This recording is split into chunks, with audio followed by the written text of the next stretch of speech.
Anda kembali di Indonesia Update bersama saya, Jihan Novita. Saudara Komisi Pemberantasan Korupsi KPK memanggil penyanyi Nayunda Nabila dalam dugaan kasus tindak pidana pencucian uang yang menjerat ex-Menteri Pertanian Syahrul Yassin Limpo.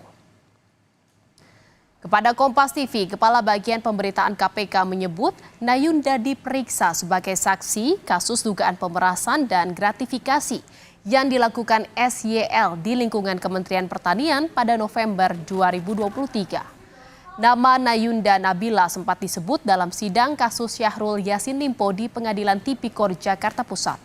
Saksi dari Kementan menyebut SYL membebankan anggaran Kementan sebesar 50 hingga 100 juta rupiah untuk dana hiburan termasuk mendatangkan Nayunda ke salah satu acara.